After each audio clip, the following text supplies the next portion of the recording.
Hello students and welcome to Navigators Institute of Maritime studies.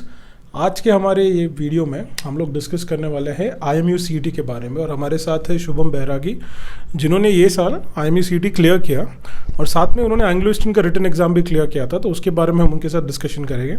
And is a proud student of names, और ये आपको बताएगा कि किस तरीके से उन्होंने स्ट्रैटेजी किया, उनको किस तरीके से क्लास से हेल्प हुआ, कौन से टॉपिक्स उनको क्लियर करने में मदद हुए, उनका एक्चुअल एग्जाम का क्या एक्सपीरियंस था। क्योंकि बहुत सारे स्टूडेंट्स को एक प्रॉब्लम होता है कि हम लोग को NDA के पेपर्स मिल जाते हैं, प्रीवियस ईयर क्वेश्चन पेपर्स, हमको बाकी जो हम एग्ज़ाम्स का प्रिपरेशन करते हैं, नीट हो गया, JEE हो गया या CET हो गया, इनके हमें मिल जाते हैं, बट IMU CET के क्वेश्चन पेपर्स नहीं मिलते।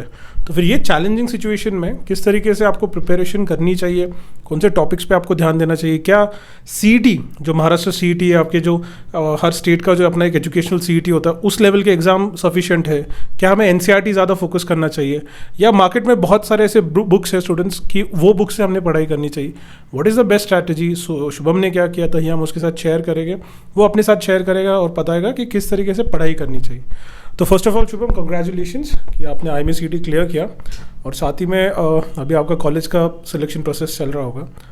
अब हमें आप ये बताइए कि आपने एग्ज़ाम कैसे क्लियर किया और आपने कैसे पढ़ाई किया था उसके बारे में। मैंने तो मेरा टाइम टेबल बना लिया था पूरी तरह से, और उसके अंदर मैंने जो इजी सब्जेक्ट्स हैं, जो ज़्यादा आने वाले सब्जेक्ट्स हैं, उनमें मैंने ज़्यादा फोकस किया।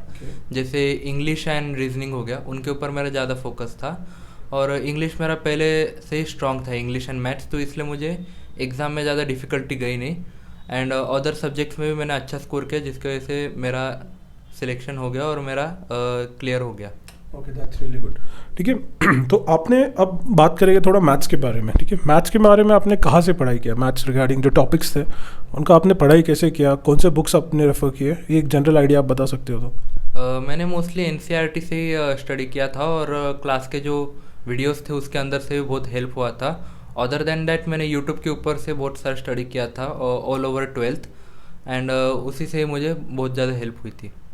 ओके, ठीक है, तो मतलब आपने NCERT पे ज़्यादा फोकस किया पढ़ाई की। ओके, और यूट्यूब के जो वीडियोस है उसने आपको मैथ्स के लिए थोड़ा अच्छा हेल्प प्रिपरेशन करवा दिया। तो मतलब आपका बच्चों को क्या कहना होगा कि उन्होंने NCERT को स्टिक करना चाहिए कि पाथफाइंडर या कोई और बुक, कि मार्केट में बहुत सारे बुक्स हैं, तो किसको स्टिक करना चाहिए बच्चों को? ज़्यादा से ज़्यादा जो सिलेबस है वो NCERT से ही आता है, इसलिए मुझे लगता है कि NCERT is best option. Okay, तो आप NCERT सजेस्ट करोगे। ठीक है, आप इसके साथ इंग्लिश के लिए आपको कैसे, मतलब इंग्लिश को आपने कैसे ये किया, क्योंकि जहाँ तक मैं जानता हूँ आप vernacular Marathi medium semi English से आपने अपना एजुकेशन कंप्लीट किया। गुड। तो ये जो बच्चे मराठी मीडियम या सेमी इंग्लिश से आते हैं उनके लिए भी एक बहुत अच्छा रोल मॉडल है कि डरने की कोई ज़रूरत नहीं, आप अगर पढ़ोगे तो आप निकाल सकते हो। ठीक है, तो इंग्लिश के बारे में आप बताना किस तरीके से आपको इंस्टीट्यूट से भी क्या हेल्प हुआ, और जनरली हमने जो करिकुलम दिया था उससे आपको कितना हेल्प हुआ, और साथ ही में ये भी कि आपने क्या उसके अंदर एफर्ट्स डाले। इंग्लिश के अंदर मेरे तरफ से जो एफर्ट्स थे वो इतने थे कि मैंने उसके ऊपर ज़्यादा ध्यान दिया, और मोस्टली ग्रामर एंड नॉवेल्स मैंने ज़्यादा रीड किए, और क्लास के अंदर के वीडियोस एंड जो नोट्स थे उसके अंदर से मुझे बहुत हेल्प हुई थी। Other than that English series and also कुछ अलग चीज़ें जैसे एनिमेज में देखता हूँ, उसके वजह से मुझे बहुत हेल्प हुई थी उसके वजह से। और ऑनलाइन न्यूज़ भी मैं मोस्टली पढ़ता हूँ जो कि इंग्लिश में होती है, जो कि बहुत ज़्यादा हेल्प करती है इंग्लिश इम्प्रूव करने में। ठीक है, तो मतलब आपने बेसिकली इस पे भी फोकस किया, इंग्लिश सिर्फ एक ट्रेडिशनल तरीके से नहीं पढ़ा आपने मूवीज़ या सीरीज़ और नॉवेल्स भी देखे। तो आपका, मेरा ये क्वेश्चन है कि जनरली अपने क्लास में हम लोग बच्चों को यही सजेस्ट करते हैं कि आप नोटबुक्स तो है ही, ग्रामर तो पढ़ना ही, बट साथ में आप इंग्लिश सीरीज़ भी देखो, ओके, और आप नॉवेल्स भी पढ़ो। ठीक है, तो इससे क्या होता है, एक जनरल अंडरस्टैंडिंग आता है। मर्चेंट नेवी में एक बात सबसे इंपॉर्टेंट है कि आपको कम्युनिकेट करना है लोगों के साथ। ठीक है, आपके अंडर शिप में बहुत सारे अलग अलग कंट्री के क्रू रहेंगे। Back when I was ceiling, तब हमारे एक शिप पे 13 नेशनलिटी के हमने क्रू देखे। तो ऐसे सिचुएशन में आपका कम्युनिकेशन स्ट्रांग होना चाहिए, कम्युनिकेशन में कोई एरर नहीं होना चाहिए। ठीक है, चाइनीज विस्पर नहीं चलेगा कि किसने कुछ बोला था और ऑर्डर कुछ गलत चला गया, राइट। तो ऐसी सिचुएशन में जब इंग्लिश बहुत इंपॉर्टेंट है, तो शुभम ने क्या किया था, उसने सारा मतलब ग्रामर पे भी फोकस किया और सीरीज़ भी देखी, और जो डे टू डे बातचीत जो होती है नॉवेल्स में वैसे इंग्लिश होती है, सीरीज़ में वैसे इंग्लिश होती है। ठीक है, तो इससे उसको फ़ायदा हुआ था। अब मेरा ये क्वेश्चन है कि बहुत सारे बच्चों के दिल में ये सवाल आएगा कि इसमें टाइम पास भी बहुत होगा, तो आपका क्या कहना है उसके बारे में? जिस चीज़ से हमें हेल्प होने वाली है उस चीज़ में कभी टाइम पास नहीं होता, मेरा ये कहना है इस चीज़ में। और अगर ये हमें हेल्प कर रही है बहुत ज़्यादा इंग्लिश को हमारे स्ट्रॉन्ग करने में, उसे बिल्ड करने में, तो मेरा ये सजेशन होगा कि इस मार्ग पे हमें जाना ही चाहिए completely. Okay okay, that's great. ठीक है स्टूडेंट्स, तो ये बहुत ही अच्छी बात की शुभम ने अभी कि अगर आपको पढ़ाई करना है, ठीक है, उस टॉपिक में आपको जाना है, आपका जो डेस्टिनेशन है वो काफ़ी क्लियर है, आपको पता है कि मुझे कहाँ रुकना है, तो आप उसमें फिर टाइम पास नहीं करोगे। ठीक है, बट एक साइड ये भी है कि आपको सीरीज़ और नॉवेल्स ये मदद करेगी। तो आप कुछ नॉवेल्स बता सकते हो जो आपको रेफ़र की गई थी या बताया गया था पढ़ने के लिए? चेतन भगत के मैंने ऑलमोस्ट बहुत सारे नॉवेल्स पढ़े हैं। Three mistakes is one of my favourite novel among them. Other than that Harry Potter की सीरीज़ आप पूरी की पूरी नॉवेल्स के बेस पर भी ले सकते हो, और इंग्लिश सीरीज़ भी उसकी है अवेलेबल जो कि आप देख सकते हो। और बस इतने ही, और अदर नॉवेल्स ऑल्सो, सेपियंस वगैरह। ओके, तो जहाँ तक हम क्लास में बच्चों को फोकस करने लगाते हैं चेतन भगत पे, जनरली हम देखते हैं कि चेतन भगत बोला तो सब बोलते कि अरे नहीं ये तो बच्चों का नॉवल ये है, क्या बोलते हैं, ऑथर है, इसको मत पढ़ो, या उसमें तो बहुत सारे प्रॉब्लम्स है, ये चिढ़ाने के लिए उनका नाम लिया जाता है। बट ऐसी बात नहीं है। देखिए, आप जब शुरू करते हो तो चेतन भगत की नॉवेल्स अच्छी है शुरू करने के लिए। आप एक नॉवल भी पढ़ लोगे तो आपको एक जनरल आइडिया आ जाता है, ठीक है, किस तरीके से पढ़ना है। तो थ्री मिस्टेक्स हो गया, नहीं तो फिर आपको जो पसंद है वो पढ़िए। क्या होता है, नॉवेल्स आपको कम्युनिकेशन में मदद करती है, ठीक है, जैसे शुभम ने किया। और वो साथ में देखो, आप जब एक नॉवल पढ़ते हो तो तीन चीज़ें आप कर रहे हो। आपको वोकैबुलरी, देखो इंग्लिश क्या है, तीन चीज़ों पे, एक तो वोकैब, दूसरा होता है ग्रामर, और तीसरी बड़ी बात रहती है उसका कॉम्प्रिहेंशन। तो जब एक नॉवल पढ़ते हो तो आपको नए वर्ड्स मिलते हैं, ठीक है, तो आपका वोकैब स्ट्रांग हो रहा है। आप जब सेंटेंसेस पढ़ते हो, ठीक है, तो ग्रामेटिकली, क्योंकि कोई भी एक बुक लिखने के पहले उसको प्रूफ रीड किया जाता है, उसका ग्रामर ठीक किया जाता है, तो आपका ग्रामर वहाँ पे आपको एक रिफाइंड मिलता है, तो आपको पता है कि किसके साथ क्या यूज़ करना है, राइट। जनरली हमने देखा कि वैसे ही क्वेश्चंस मिलते हैं। तीसरी बात रही आपकी कॉम्प्रिहेंशन की, जब आप पढ़ते हो तभी आपको समझ में आना चाहिए नॉवल, ठीक है। जब आपको कोई सेंटेंस नहीं समझा या कोई वर्ड नहीं समझा तो आपको 10 बार गूगल करके देखते हो, तो उससे आपको पढ़ के उसको समझना, जिसको कॉम्प्रिहेंशन हम बोलते हैं, वो आपका इंप्रूव होता है। तो शुभम ने भी वही किया। शुभम, आप कुछ क्वेश्चंस बता सकते हो जो इंग्लिश के आपने देखे, कुछ आपको अगर याद हो एग्जाम के बारे में? एग्ज़ाम के अंदर तो क्वेश्चंस ज़्यादा मुझे अभी याद नहीं, बट मोस्टली जो थे क्वेश्चंस तो ऐसे ही क्वेश्चंस थे नॉर्मली। जैसे हमें एक सेंटेंस दिया जाएगा, उसके अंदर एक मिसिंग पार्ट होगा, वहाँ पे हमें क्या लगाना है, वैसे टाइप के सेंटेंस थे। ऑप्शंस देंगे, ऑप्शंस के अंदर से हमें एक चूज़ करना होगा। ओके, तो ज़्यादातर आप जो बता रहे हो ग्रामर बेस्ड क्वेश्चंस आपको आए थे, ठीक है, ग्रामर आपका सही। और वोकैब के बारे में कैसा आपका कहना है? वोकैब के अंदर आपको एक मीनिंग दिया जाता है, एक ऐसा सेंटेंस दिया जाता है, और वो सेंटेंस किस वर्ड को प्रिफर कर रहा है, वैसे क्वेश्चंस बहुत ज़्यादा आते हैं, वो हमें बताना होता है। Okay, got it. तो सेंटेंस के बारे में, ठीक है। इसके साथ हम फिजिक्स के ऊपर आते हैं। तो फिजिक्स का आपने कैसे प्रिपरेशन किया था? फिजिक्स का प्रिपरेशन मैंने पूरा 11th-12th में जो हुआ था वही किया था। मोस्टली मैंने न्यूमेरिकल्स के ऊपर ध्यान दिया था, और वही मेरी एक बड़ी गलती हो गई थी, क्योंकि IMU CET के अंदर बहुत ज़्यादा थियोरेटिकल क्वेश्चंस आए थे ये साल। और मुझे नहीं पता अगले साल आएंगे या नहीं आएंगे, बट थियोरेटिकल क्वेश्चंस जो है वो बहुत ज़्यादा इजी होते हैं और बहुत काम भी आते हैं, वो स्कोरिंग के लिए बहुत अच्छे होते हैं, जो कि मेरे ज़्यादा प्रिपेयर नहीं थे। ऑल्सो न्यूमेरिकल बेस्ड क्वेश्चन जो थे वो मैंने बहुत ट्राई किया था, पूरी कोशिश की थी सॉल्व करने की, और वो हो भी गए थे मोस्टली। तो इतना ही मैंने प्रिपेयर किया था। That's great. तो देखिए, आपको NCERT 11-12 की पढ़ाई सफिशिएंट है, बट देखिए क्या होता है, एक डर रहता है हमेशा कि होगा कि नहीं, इतने से होगा कि नहीं। तो शुभम एक बहुत अच्छा एग्जाम्पल है कि जिसने ये करके दिखाया, ठीक है। और भी बच्चे हैं, बट शुभम ने जिस स्कूल से आ रहा है वो, और फिर भी उसने इतना अचीव किया। बेसिक क्या था, उसने बेस स्ट्रॉन्ग रखा था अपना 11-12 का, और साथ में इंग्लिश के ऊपर उसने काफ़ी काम किया, राइट। तो फिजिक्स के लिए भी उनका, शुभम का यही कहना होगा कि आप NCERT को स्टिक करिए, right, that will definitely help you. इसके साथ जो बाकी क्वेश्चंस होते हैं, मिसलेनियस क्वेश्चंस भी देखने को मिलते हैं, कुछ ज्योग्राफी रिलेटेड होते हैं, ठीक है। कुछ क्वेश्चंस में आप देखोगे कि करंट अफेयर्स भी कभी कभी आ जाता है, राइट। रीजनिंग, ठीक है। तो ये जो है, तो हम शुरुआत करते हैं रीजनिंग। तो आपको क्लास में कैसे मतलब हेल्प हुआ रीजनिंग का, कैसा आपका एक्सपीरियंस था, आप ज़रा शेयर कीजिए। 11th और 12th में मुझे रीजनिंग क्या है ये पूरी बिल्कुल पता ही नहीं था। जब मैं यहाँ आया तब मुझे पता चला कि ऐसा एक सब्जेक्ट होता है, और जब मैंने स्टडी किया तो it was a very easy subject to start with. Reasoning एक ऐसा सब्जेक्ट है जो कोई भी कर लेगा, और सबसे ज़्यादा स्कोरिंग सब्जेक्ट है। मैं बोलूँगा कि सबसे कम वक्त में सबसे ज़्यादा मार्क्स आप उधर स्कोर कर सकते हो।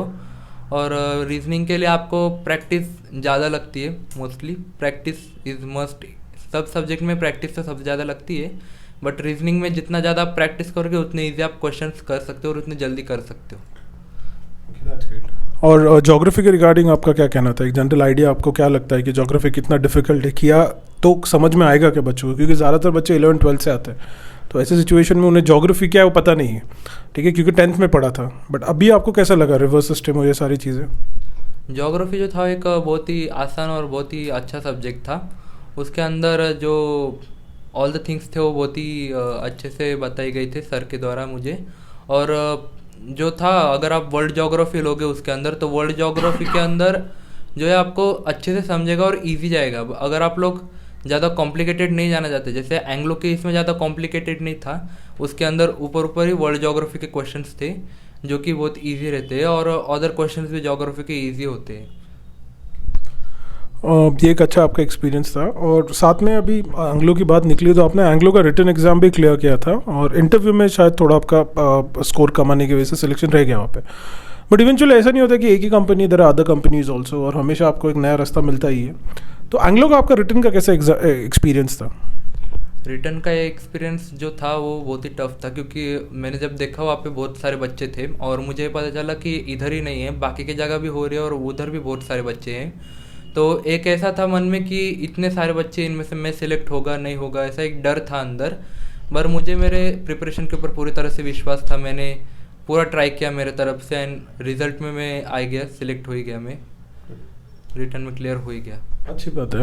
एक्चुअली मैं भी खुद एंग्लो का पहला बैच का स्टूडेंट था, हमने एग्ज़ाम भी क्लियर किया था, but unfortunately I couldn't join the college. तो अच्छा लगता है कि जब बच्चे सुन के एंग्लो के एग्ज़ाम दे रहे हैं, क्लियर भी हो रहे हैं। और मेरी कोशिश हमेशा ये रहेगी कि आपको जिस तरीके से, ठीक है, सबसे इंपॉर्टेंट क्या है स्टूडेंट्स, कि आप IMU CET इसका बेसिक आप समझ लीजिए, ठीक है। इसी के साथ आपका एंग्लो का भी प्रिपरेशन हो जाता है और बाकी जो भी स्पॉन्सरशिप एग्जाम्स है वो हो जाती, ठीक है। बट व्हाट इज़ इंपॉर्टेंट, जो हम शुभम के एग्जाम्पल से भी देख रहे हैं, कि कॉन्फिडेंस पम्प करना बहुत ज़रूरी है, कि होगा कि नहीं होगा, मैं तो मेहनत कर रहा हूँ, साल भर मेहनत किया, कुछ रिजल्ट आएगा क्या, 6 महीने मेहनत किया, रिजल्ट आएगा क्या, नहीं। शुभम को हम ये नेक्स्ट क्वेश्चन हमारा ये होने वाला है कि शुभम आपने कितना महीना पढ़ाई किया, कि जब से आपको मर्चेंट नेवी के बारे में पता चला, कितना महीने की आपकी ये पढ़ाई है? मेरी सिर्फ 2 या ढाई महीने की पढ़ाई हो गया, अगर सीरियसली बात किया जाए तो 2-2.5 महीने तक मैंने पढ़ाई किया था। पर उसके अंदर भी कितना ज़्यादा आपने पढ़ाई किया, कितना ज़्यादा समय आपने पढ़ाई किया है वो मैटर नहीं करता, कितना ज़्यादा आप पढ़े और कितना दिल लगा के आप पढ़े वो मैटर करता है, जो कि मैंने मेरा 100% दिया था इन 2-2.5 महीनों के लिए। तो ये एकदम बेनिफिशियल थे मेरे लिए। That's great. देखिए आप 2 महीने का पढ़े, मतलब आप अगर 11th-12th अच्छे से पढ़ भी रहे हो, ठीक है, और आप लास्ट के 2 महीने भी दो, दिल लगा के दो, तो डेफिनेटली आपको उसमें सक्सेस मिलेगा। And this is very important students, कि आपको क्या करना है, आपके टारगेट को, आपका जो फोकस है उसको आपको हटने नहीं देना है। आपको ये IMU CET क्लियर करना है तो आप कर सकते हो, राइट। और ये बहुत ही बड़ा इंपॉर्टेंट बात शुभम ने हमारे साथ आज शेयर किया है। तो आपको भी वही करना है, बेसिक आपके खुद के ऊपर आप ट्रस्ट रखिए, ठीक है, पढ़ाई करते रहिए NCERT से। बाकी कोई डाउट होगा तो we are always there for you. हमारा टेलीग्राम चैनल आप उसको ज्वाइन कर सकते हैं, इंस्टाग्राम पे हमें फॉलो कीजिए। जो भी आपके डाउट्स रहेगा, क्वेरी रहेगी, we are always there for you. और लास्ट जो क्वेश्चन रहेगा मेरा शुभम के लिए, कि शुभम आपको क्लास में से कितना फ़ायदा हो गया, कि आपने निम्स जब ज्वाइन किया, हमारा इंस्टीट्यूट निम्स को ज्वाइन किया, तो आपको कैसे फ़ायदा हुआ और आपको क्या लगा उसके बारे में, आपका क्या एक्सपीरियंस है? एक्चुअली पूरा फ़ायदा जो है वो क्लास लगाने के बाद ही हुआ। इंफॉर्मेशन से लेके स्टडीज़ तक का 100% हेल्प मुझे मिली थी पैरामाउंट से। और जितना भी मुझे नहीं आता था, मेरे जो होल्स थे उसे फिल करने का काम भी यहाँ पे सर ने किया था, और it was very beneficial and also great journey. That's thank you for sharing. और हम यहाँ पे बच्चों को हमेशा हेल्प करते हैं कि आप आपके जो ड्रीम्स है उसको अचीव करने में we always there for you. साथ ही में आपको जो भी कुछ डाउट्स रहेंगे तो आप नीचे पूछ सकते हो। आपको अगर बात करना होगा, क्लास के बारे में आपको इन्फॉर्मेशन चाहिए होगी, तो नीचे आपको डिस्क्रिप्शन में सारी इन्फॉर्मेशन मिल जाएगा, आप हमारे साथ उस बारे में डिस्कस भी कर सकते हो। और साथ ही में हम आगे और भी जो बच्चे सिलेक्ट हुए थे उनके भी इंटरव्यूज़ रह गए। शुभम को अभी हम बेस्ट ऑफ लक कहना चाहेंगे कि शुभम आपने बहुत मेहनत किया। अभी आपका टाइम है कि अभी आप कॉलेज में जाइए, वहाँ पे ट्रेनिंग लेना है आपको, और साथ में आपका भी स्कॉलरशिप प्लस स्पॉन्सरशिप का भी आपका काम चल रहा है, तो ये सारी चीज़ों में काफ़ी वक्त भी जाएगा, ओके। और 3 साल का आपका BSc नॉटिकल का डिग्री होगा। अभी ये सारी चीज़ें करने में थोड़ा टाइम जाता है, बट आई एम श्योर आप यहाँ पे भी क्लियर कर लें। आपने शुरुआत कर दी और शुरुआत बहुत अच्छी हुई, ठीक है। तो well begin is half done कहा जाता है, तो आपका आधा काम अभी हो चुका है, बस अभी आधे काम की शुरुआत है। उसके लिए ऑल द बेस्ट हमारे तरफ से, पूरी नीम्स की टीम्स की तरफ से। एंड डेफिनेटली हम लोग आपको देखना चाहिए जल्दी ऑफिसर की यूनिफॉर्म में, ठीक है। सो congratulations and all the best. Thank you.